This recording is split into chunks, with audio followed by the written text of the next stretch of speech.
Something that came up for me during the Vajrapani retreat was this kind of ego addiction that I seem to have to not just being special, but to being the most special. That's why you live down there in that Hollywood area.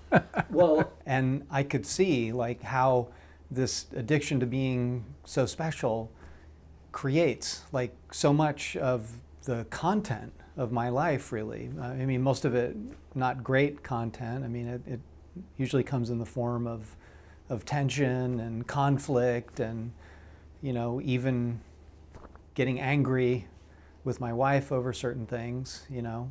And I just felt this incredible humiliation, really, at all the subtle and crafty and sometimes not so subtle ways that I try to get people to acknowledge how special I am.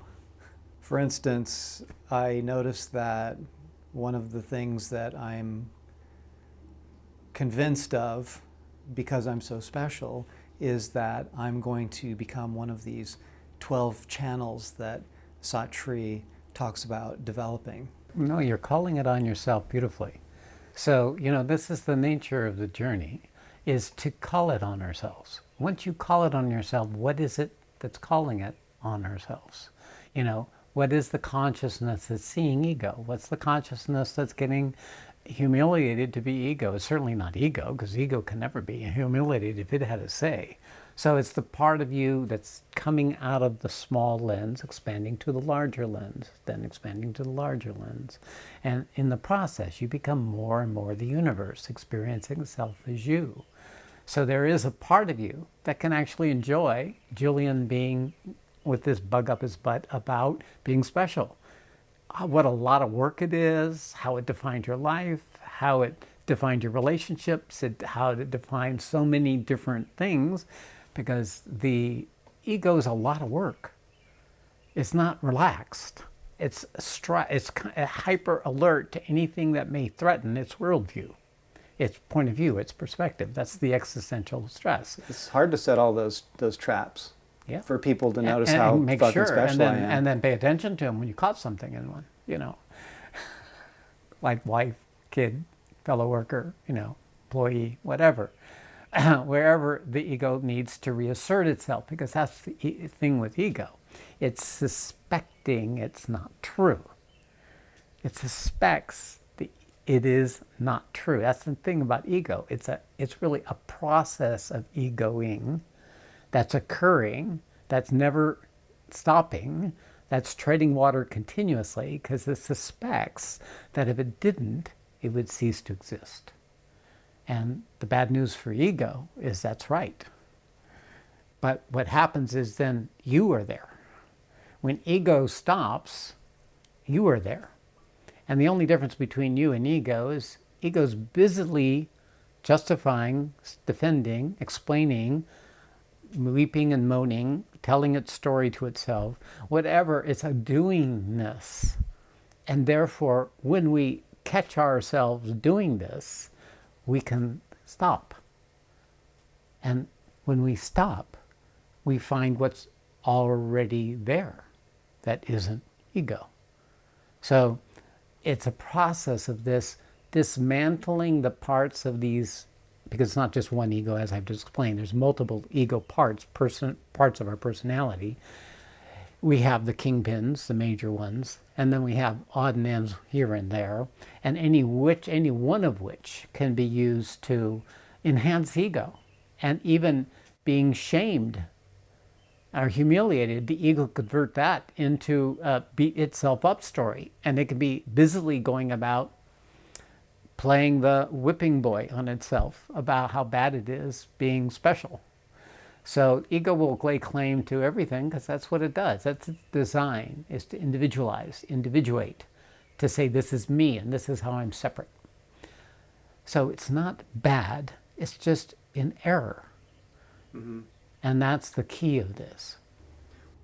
In this process, there's a spaciousness that arises, and it sure feels good, but it's also extremely disorienting, and terror, like actual terror, can arise too. The dismantling of the ego is, for the ego, a terrible event.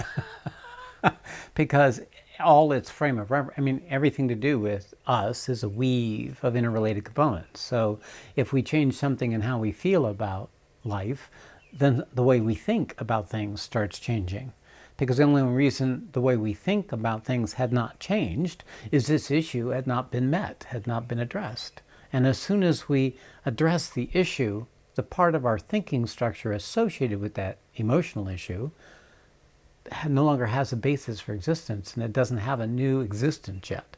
It doesn't have a new organization for itself once it disassociates from preserving and protecting its exalted or diminished sense of self.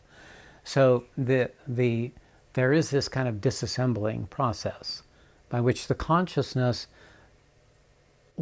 has to learn to become comfortable without the particularized focus ego gives us.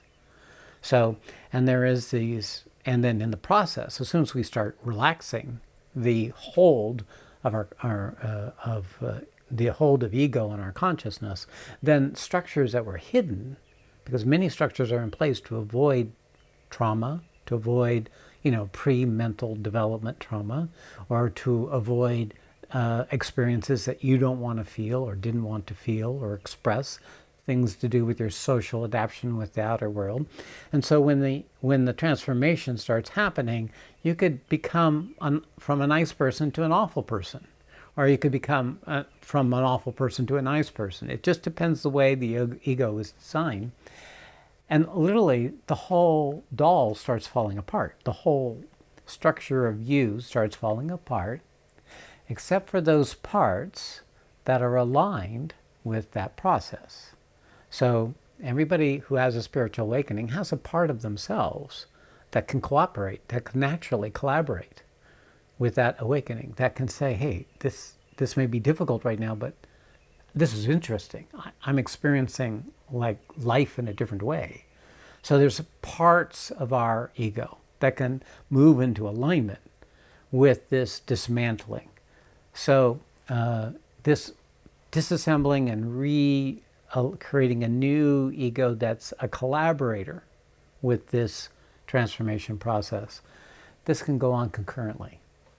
So there's a part of you right now that's speaking about recognizing how your life been designed about being special. Now, why that's not so devastating is because you're now seeing a truth. And that part of you that likes truth is appreciating that perspective. And it's seeing, well, what would life be if I wasn't special? I was just me, and we were just all equal, and I didn't have to. So then it becomes an opportunity. It becomes something you're interested in. A part of you is interested in that, not just the part that gets humiliated or shamed. And you can be open to the awareness that what you truly are, what we all truly are, could not be more special. That's the other truth. The other truth relative to ego, losing ego makes you special. Right, which is why at the retreat I was saying my biggest problem is in not accepting how amazing that which I truly am is. Correct. How amazing it is. See, that's why ego isn't the enemy. It's our identification and attachment to it that makes it the enemy. Because we become it. Where it's the drives that come from ego, anger and revenge and betrayal and suspicion and distrust, that prevent us from enjoying the uniqueness that each of us are. Mm-hmm. So it's these collective, the collective error, I call it, the collective pain body that each of us take on from our particular ancestry, our parents and their parents and their parents. Each individual human being is an expression of a lineage of the collective error of mankind. And that we're all, ideally, the purpose actually, is to resolve the error with us so that it isn't perpetuated. Mm-hmm.